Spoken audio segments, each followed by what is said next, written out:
तो दोस्तों आज हम बात करेंगे non surgical treatment of ligament injury, यानी कब बिना ऑपरेशन के लिगामेंट का इलाज किया जा सकता है, जो घुटने के लिगामेंट होते हैं उनके बारे में।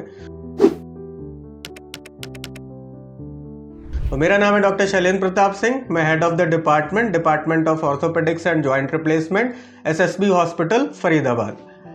तो जो हमारा जो घुटना होता है उसमें मेनली 4 लिगामेंट होते हैं। उनमें से एक को बोलते हैं एंटीरियर क्रूशिएट लिगामेंट यानी एसीएल, दूसरा पोस्टीरियर क्रूशिएट लिगामेंट यानी पीसीएल, तीसरा मीडियल कोलेटरल लिगामेंट यानी एमसीएल जो घुटने में अंदर की तरफ होता है, और चौथा होता है घुटने में बाहर की तरफ जिसको बोलते हैं लेटरल कोलेटरल लिगामेंट। स्पोर्ट्समैन में या फिर इंजरी की वजह से, गिरने की वजह से लिगामेंट इंजरीज बहुत कॉमन होते हैं। यंग एज वाले पॉपुलेशन में ज़्यादा देखे जाते हैं। और कब कब ऐसा होता है कि लिगामेंट में सर्जरी की ज़रूरत होती है और कब इनको बिना सर्जरी के ठीक किया जा सकता है, उसके बारे में हम बात करेंगे। तो 2 लिगामेंट जो हमारे होते हैं जिनके बारे में हमने पहले बताया, एक एसीएल यानी एंटीरियर क्रूशिएट लिगामेंट और एक पीसीएल जो घुटने में पीछे की तरफ रहता है यानी पोस्टीरियर क्रूशिएट लिगामेंट। ये दोनों लिगामेंट में अगर कंप्लीट टियर है या फुल थिकनेस टियर है तो फिर आपको अपने डॉक्टर से जल्दी सलाह करके इसको ऑपरेट ही कराना चाहिए।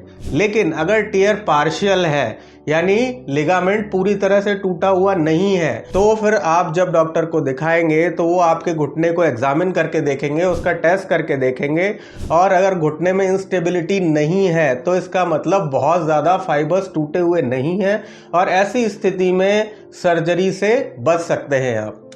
सेम चीज़ जो लिगामेंट हमारा पीसीएल है उसके लिए भी एप्लीकेबल होती है कि अगर पार्शियल टियर है और जो हमारा नी अनस्टेबल नहीं हो रहा उसकी वजह से, तो भी आप सर्जरी से बच सकते हैं।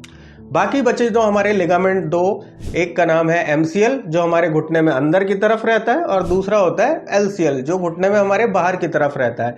इन दोनों लिगामेंट्स में अगर ये आइसोलेटेड लिगामेंट इंजरी है तो इसमें सर्जरी की रिक्वायरमेंट ज़्यादातर नहीं पड़ती है, इवन इन कंप्लीट टियर अगर ये पूरे टूटे हुए भी हुए तो, एक्सेप्ट कि ये बोन से ही ना उखड़ गए हों, उसको बोलते हैं बोनी एवल्जन ऑफ लिगामेंट। जहां पर वो बोन से कनेक्टेड थे वहां से वो उखड़ गए, तो ऐसी स्थिति में तो हमें बोन को अपनी जगह पे लगा के उसको फिक्स करना पड़ेगा, उसमें रिकवरी संभव नहीं है। लेकिन अगर टियर है, लिगामेंट अपनी जगह पे है और आप प्रॉपरली कंसल्ट कर रहे हैं और उसको अपनी जगह पे हम लाके नी को हम प्रॉपर ब्रेसिंग कर दें, तो ऐसी स्थिति में ज़्यादातर इन दोनों लिगामेंट्स में अगर आइसोलेटेड इंजरी है तो सर्जरी की ज़रूरत नहीं पड़ती।